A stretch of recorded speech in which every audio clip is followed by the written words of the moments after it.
Hello, hello, hello. This is Gresh from the I Am CEO podcast, and I have a very special guest on the show today. I have Aleric Heck. Aleric, it's great to have you on the show. Thanks for so much for having me on. I appreciate it. I'm excited. Yes, I'm excited as well. You're doing so many awesome things. So before we jump into talking about all those awesome things, I wanted to read a little bit more about Aleric so you hear about what that is. And Aleric is a YouTube ads expert and the founder of AdOutreach. He has been on YouTube for over 12 years, first growing a YouTube channel to over 500,000 subscribers. Over the last 7 years, Aleric has taught thousands of entrepreneurs and business owners how to grow and scale their businesses using laser targeted YouTube ads. Collectively, Aleric has helped his clients generate over 200 million plus in sales from YouTube ads and scaled his own business to over 8 figures. And I absolutely love Aleric and all the awesome things that he's doing. I really caught wind of like his story and how he started when I think he was age 4 or 5 years old, recording videos just around his family, and how he just really took that ball and kind of ran with it. And I really was motivated by one of the pieces of advice that he gave, and he talked about the power of alignment and how impactful that is when you have that for your clients, your team, and yourself. So it's not just YouTube ads; it's overall business knowledge and information we're going to get from Aleric today. So, Aleric, are you ready to speak to the IMCO community? Absolutely. And thank you so much. Yeah, I'm really excited. This is great. Yes, absolutely. So I know it touched a little bit upon like how you got started. What I want to do is rewind that clock back. Take me through a little bit more of what I call your CEO story. Yeah. So I started out, I was filming videos, like you said, when I was very young. Taught myself how to edit with back in the old days of, Adobe, all the discs you'd have to upload and Yes. stuff like that. Taught myself how to edit, at 9. And then, when I was 12 years old, I, actually created my first YouTube channel, very early days of YouTube. This was back in 2009. Created a YouTube channel teaching people how to use their iPhone, tech tutorials, app reviews called App Find. And the channel, started to take off. People started watching it. I was reviewing the best apps. I was helping people learn how to use their new iPhone or iPod.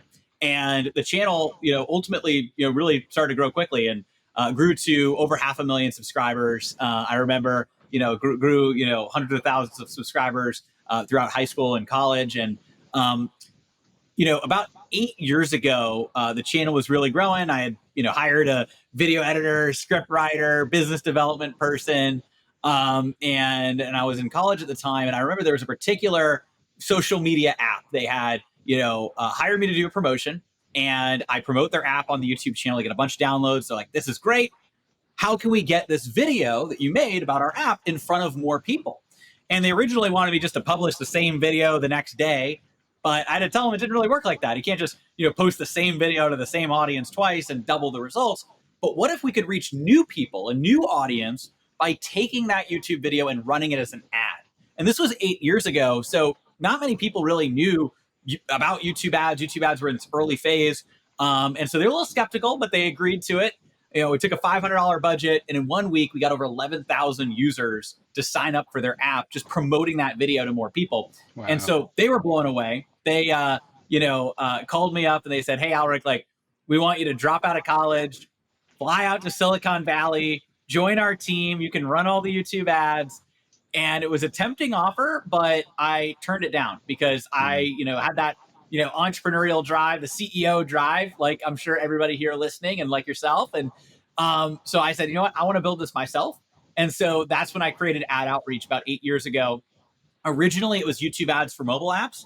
And then, within a little less than a year, I realized that there was way more out there that I could market with YouTube ads than just apps. I started marketing, a variety of different businesses, expert-based businesses, coaching, consulting, course companies. Then there's e-commerce products and, SaaS companies and a wide variety of different businesses that we started, helping with YouTube ads. And that's kind of where we scaled up from there. After I was done with college, I, got offices back in, I used to live in Massachusetts. Now I'm out here in Austin, Texas. We ramped things up and grew our team. And now we've definitely proud to say we've helped thousands of clients leverage power YouTube ads, and we're just getting started.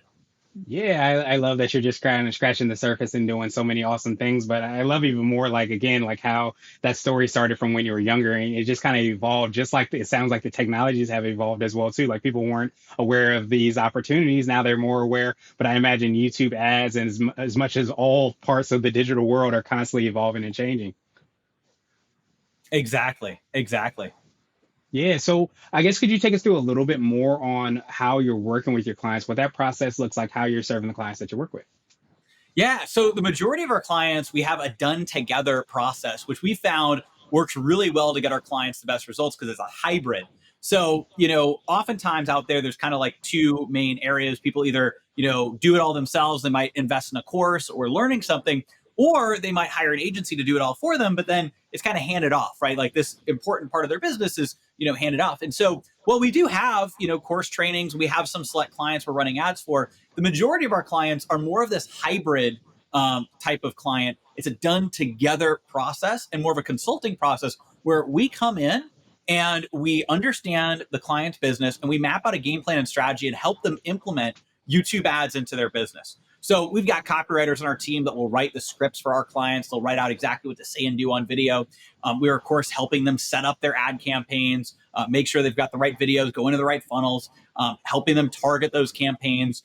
We've got some software that we developed in-house that's, does AI ad targeting with YouTube ads called keyword search. And I can talk more about that later. But, we basically built all of that in. And then what we do is we get our clients ready to launch and we help them launch their campaigns, making sure all the I's are dotted, T's are crossed. And then as they launch, we empower them and their team to know how to run the ads long term. So we're essentially helping somebody on their team, whether it's a marketing person, a media buyer, even an operations person on their team, understand how the campaigns work. It's done in their ad account, and we're empowering them to be able to have these be kind of their marketing powerhouse long term. And so we found working together because our clients know their business the best, their ideal client. We know YouTube ads the best and marketing. So we combine that together to get them the best results. That makes so much sense. And it sounds like you have that iron sharpen iron, so to speak, where you have that, again, like they know the industry, they know probably a lot of the changes, and you have that awareness around, I'm sure some of the industry as well too, but also having, of course, the awareness around YouTube ads, how to make and leverage them so that they can reach those goals, and bringing those two things together is when beautiful things happen. Exactly. Exactly. Nice. And so do you find like are there any specific, I know you mentioned that as you moved away from apps, you moved into other industries. Are there any industries, I guess, that aren't or you couldn't support with some type of YouTube ads? That's a great question too. So honestly, the businesses that are going to face challenges with YouTube ads are businesses that have very low margins, but they're going to face challenges with any form of advertising. It's not just YouTube ads. And those are also oftentimes the businesses that bounce around from platform to platform, trying to find the lowest cost per, impression CPM. Acquisition. Exactly. And so ultimately, YouTube is really going to help people discover a business from a learner's mindset. So somebody's going on YouTube, they're looking to learn, looking to grow. Some of our best clients, they're clients that are looking to educate their consumer, whether it's, coaches, consultants, course creators, experts, like info based businesses. Those do perform incredibly well on YouTube because people are going to YouTube to learn and they can get in front of people at that time. E-commerce products that are a little bit more, demonstrative, demonstrable, so you can actually like explain and showcase it. Right. Those are the ones that actually perform the best on YouTube versus, what doesn't perform as well is like any type of drop shipping, very low margin products, kind of commoditized products. Hmm. And what I typically recommend is just making sure that your AOV is going to be over $100, right? So, Hmm. that's a good benchmark to look at on YouTube. And obviously, we've got a lot of clients that are much higher than that, especially if they're selling something high ticket or they're selling courses or they're selling a high end product or service.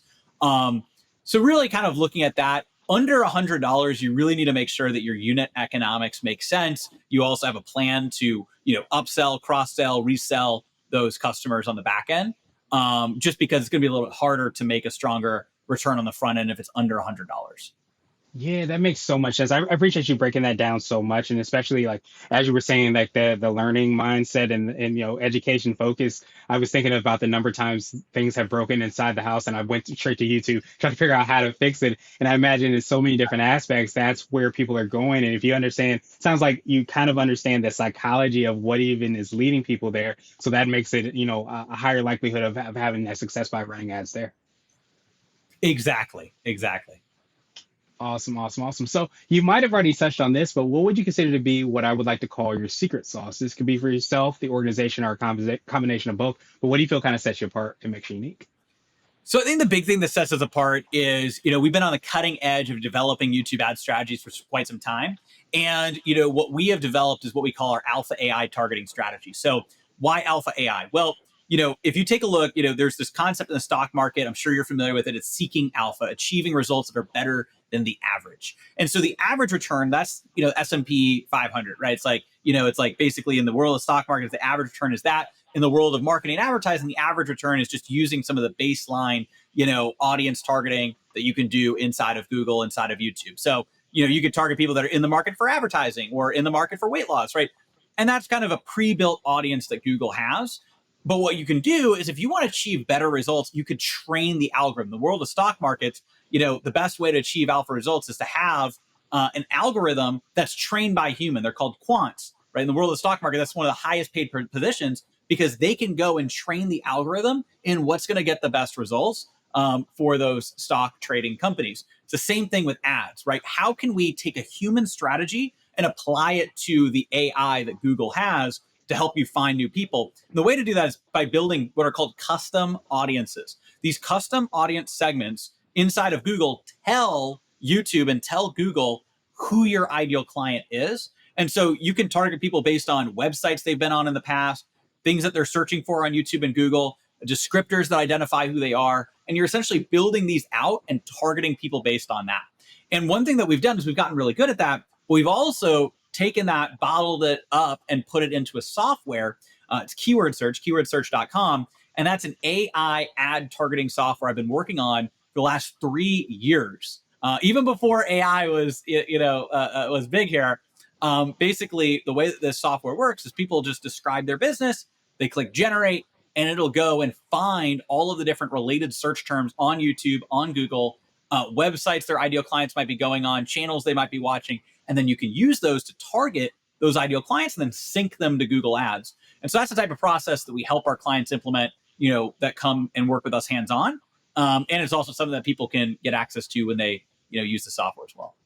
Nice. I absolutely love that. And it's so funny that you said like you've been working on it for 3 years, but I almost wonder if you've been working on it longer than that in the sense Oh that yeah. I feel like when people really are able to, leverage software, create software and combine like the human with the technology, that's when things go to another level. So I imagine your expertise, your knowledge, and being able to understand exactly how to implement it within that software probably plays a really big part too. Exactly, exactly. So, I think that that's exactly right. The best software is built from somebody really refining and designing a manual process and then systematizing it into a software. And that's exactly what we've done. So that's a really good point. I appreciate that. Yeah. Yeah, no worries at all. And I love again like how, you have different ways that, that you work with your clients because I think so many times when you talk with the clients, they want to be able to have quote unquote control of their business. A lot of times is why they started their business to have a little bit more autonomy and control. But I love how you help to support them in the ways that you do. And of course, like you can of course go to that site as well too to make sure that you do learn a lot more around what that looks like. And of course, I imagine can always give you a phone call as well if they need, a little bit more help and support. Absolutely. Perfect, perfect, perfect. So I wanted to switch gears a little bit and I want to ask you for what I call a CEO hack. So this could be like an Apple book or even a habit that you have, but what's something that makes you more effective and efficient? So one thing that I think really makes me more effective and efficient, and the whole company and organization as a whole, is really streamlining all of our tasks and everything that we're looking to do into very clear what are called OTAs. Something that one of my mentors, Alex Sharfin, really guided me in is these are outcome transparency and accountability, right? So what are we looking to do? What needs to happen, and then who's going to be accountable for this, and then really spreading that out across the entire company. And so we build those out, and what we've essentially done is really systematized our overall company, all projects, all initiatives, all tasks that need to get done. We have mapped all of that out. We use Notion. I know other companies will use Asana, they use ClickUp, some of these other softwares. I love Notion. We've been using that for quite some time, and so essentially we've created a full systematized process for everything that we do. And what that's allowed us to do too is really cut the time that we've had on meetings, not even in half, but honestly, by a factor of 4. Mhm. We used to have way more meetings than we have now. And the way that we've cut that back is by actually making sure that we have streamlined processes for everything. Now, what I can tell you is the reason a lot of companies don't do this is because it takes time to build this, but once it's built, it's going to serve you. So essentially what we did is made a living, breathing handbook, but instead of a handbook that nobody ever opens, it's actually a series of tasks and to-dos that everybody's constantly looking at, either based on recurring activities or new projects and all the different details within a project that needs to happen to get it done. Otherwise, what we found, if we don't have this, then we're spending time on meetings saying, oh, you go do this, you go do that, instead of having it just live in one existing place. But what's really been beneficial is having all of this systematized, as opposed to just having one gigantic to-do list or having a ton of meetings to rally everybody in what they need to do. Having a database, right? Again, whether that's Notion, Asana, something else, having a database has been incredibly valuable as a CEO. And it also gives me a lot more visibility on what's getting done and what's not getting done. Yeah, and that's absolutely huge. And I almost think that I wonder if people are sometimes, and I imagine this probably speaks to the culture you'll be able to create as well too, not wanting to give up that um, power. That's the word that's coming to mind. I don't feel like that's accurate, but maybe not wanting to talk about some of the things that they do. But I imagine by being able to create that culture, you create a win-win opportunity for so many people that within the organization that you don't have to have the meetings. You get to serve the clients on a better basis. It creates a win-win-win for everybody that's involved.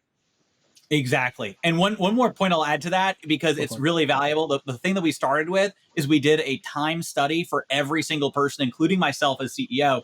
We did a full 2 week long time study. And what we did is we took a look at that entire time study. What were all the individual things we did within 15-minute increments? Every single team member participated, including myself. And what we were able to do is identify the most important tasks that's important for us to do. Those get logged and documented. We found tasks that were almost like time wasters. Like, wait a second, these shouldn't have been done. Less with me and like the upper tier of management, more with the team in general. And it's not a negative thing on them. They thought this is what they should be doing, but maybe it's spending too much time on that particular thing. And so things that we can eliminate, and then also things that can be delegated, right? So, with leaders on down, what we can do is with any time that gets eliminated down here is we can cascade things. And so now all of a sudden our executives have more time, and then our leaders have more time, and that allows for more innovation and more growth overall. And with people on less meetings, it's ultimately going to give everybody more time as well. And so it's one thing that we found out was really impactful, was going through and doing a real time audit and study on our entire team and seeing where their time is going, and then use that to build more efficiency. Yeah, that makes so much sense. And I think we sometimes get past that. It's like, okay, we got to put the systems in place, but are we even measuring like where we're at and what we need to kind of maybe even look at priorities and so many things like that? But you don't do that unless you take the time to make sure that you're looking at and calculating and understanding exactly how that time's being spent. Exactly. Awesome, awesome, awesome. So, what would you consider to be a little bit more of what I call a CEO nugget? This could be like a word of wisdom or a piece of advice. I often like to say it might be something you would tell your favorite client, or if you have to do a time machine, you might tell your younger business self. So I think the big thing to focus on is to remember what, like, the best rocket fuel that's going to allow you to strive and achieve your goals is really looking at the impact that you're able to create on your clients, on your team, and on yourself.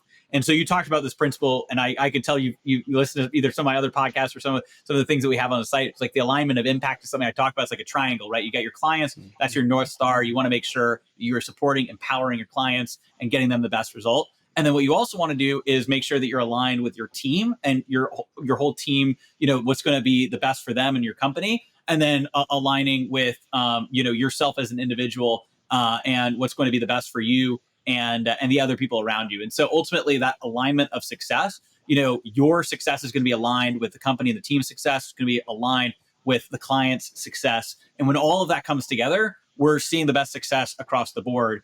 And the best thing, the best rocket fuel, I've got this rocket behind me here, is really seeing the impact that you're able to create. Like, our mission, at AdOutreach, is to empower businesses to amplify their impact and create a ripple effect on the world. I believe that marketing is much more than just us putting numbers into a spreadsheet or into Google ads or YouTube ads or whatever it is.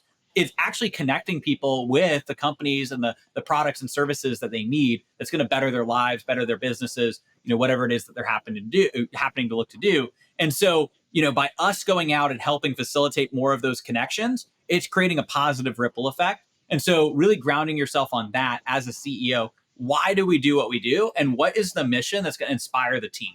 right? More than just metrics, more than just money, more than monetary goals. Like, what is the real deeper why and mission? And that's something that I would really encourage all of you as a CEO Nugget. And also, it's always been a part of what we had, but I think if I was to go back, I would tell myself, to focus more on it earlier on. Yeah, that makes so much sense. And I imagine, like, it's always like a balance, when you're going through the process and the journey of running the business, where you have to understand, like, what are the things that are fires, or for lack of a better term, or things that you got to work on right now, versus understanding that you have to quote unquote invest some of that time, the resources, people, whatever it is, into those things that are a lot more forward thinking. You mentioned it with the OTAs, but also like probably even going through this exercise and understanding that it's something that you have to like be very cognizant of and actually decide that you're going to invest that time for the future of the organization. Yes, exactly. Yeah. Do you feel like that's something that happened? I imagine it didn't happen overnight. How long do you think it took to kind of go through, understanding what that is? And even though you had, I guess, the seeds planted that were there to actually be able to kind of formulate that and to come up with that mission and vision and then the alignment that followed from that. I think when it really came real was when we moved into this office here a little over 2 years ago, and we had just moved out here to Austin. The dream for a long time. The office, we hit same month we signed on the office, we hit a massive revenue milestone record. That month thing we did what, like 1.6 million, and Nice. like all these highs, all these really exciting things. And I think that the thing is, though, is it's like, well, what's the deeper why? Like, we just achieved a bunch of goals. And so when you achieve goals, obviously you go and you set bigger goals and you look at that. And at the same time, I think what you also have to do is you also have to think about, what's kind of the deeper meaning behind all of this. And, it's not like, what does this actually represent? What does it actually represent? It's not just dollars in a bank account or in, or like an office that you just come into. It's like, what does this represent? And I think that that's when I started thinking deeper on it. And I think it was that annual planning right after that. So actually, probably almost exactly 2 years ago, that we really started to say, how do we verbalize what's been in the drinking water? It's been in the, it's not Right. that like 2 years ago we decided that we're going to like focus on an impact. Honestly, I actually thought before I really got clear on what our mission was, I thought, oh, is having the word impact be too cliche, right? Because everybody, Yeah. but it's like, no, like we have our own unique way of doing it. And, what I love to focus on is actually that ripple effect, right? Where we go out and Yeah. we empower and help an individual, they go out and empower more people, and in turn it creates a positive ripple effect. That's what we really get really excited about. And so that's when we started to really get that front and center. And now every team meeting that we have, we start by reading the mission, our core values, and diving in from there. Yeah, I appreciate you expanding upon that. And that ethos is so huge to be able to kind of have that already be there. But of course, I think it's so powerful to be able to articulate that and have that, cemented in so many different ways. And I imagine, like, no matter who's on the team, no matter what stage or what's, position they have, they could probably see the things that they do on a regular basis and how that connects to that mission. And when you can do that, I feel like that's when you get that alignment that you've been talking about for, of course, the team and then the individual and clients. It all kind of it has that intersection that you kind of spoke to. Exactly. Awesome, awesome, awesome. So now I want to ask you my absolute favorite question, which is the definition of what it means to be a CEO. And our goal is to have different quote unquote CEOs on the show. So, Aleric, what does being a CEO mean to you?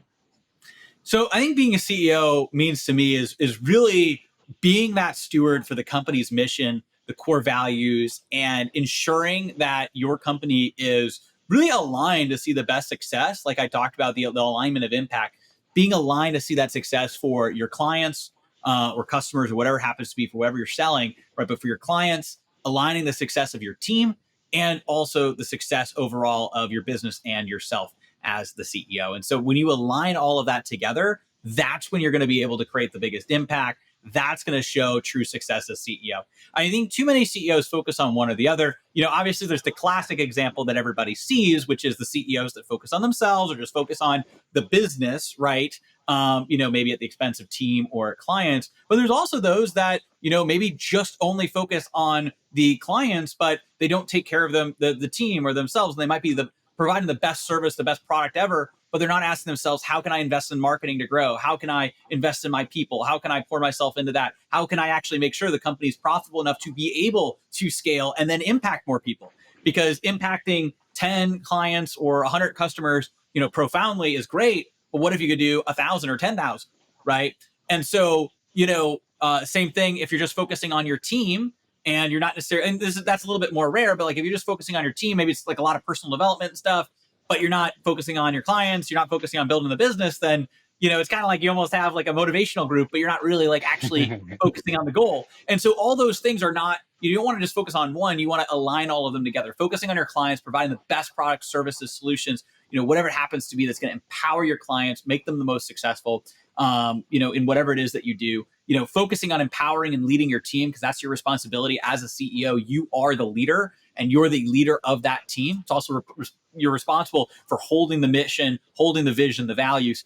And then also you have a responsibility as CEO, and some forget this because a lot of people I've seen dive really deep into clients and the team, but you have a fiduciary responsibility to see the best success for your company, right? To make sure that you have those healthy profits, that you have the ability to grow, have the ability to scale so you can persist and grow long-term. And so you got to focus on the company health as well. When you focus and align all of those together, that's when you're going to see the best success.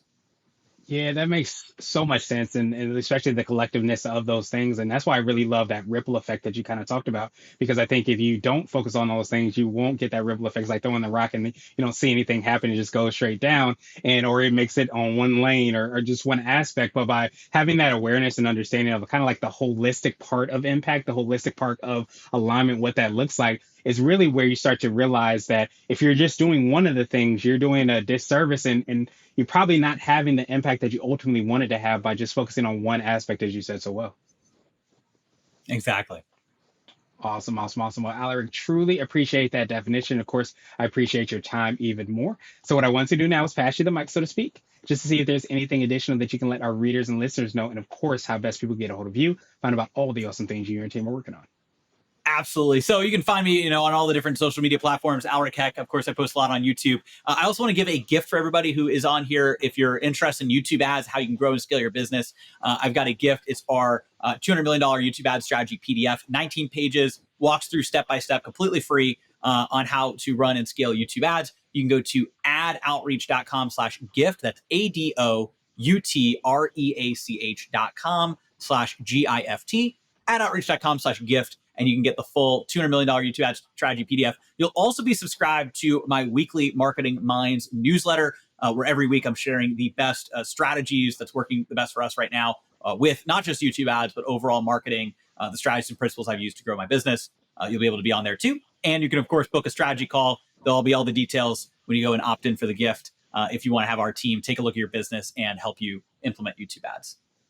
Nice. I truly appreciate that, Alaric. To make that even easier, of course, we're going to have the links and information in the show notes, and as well too for the tool that you mentioned, the website where they Yes. can find out. Where can they find that?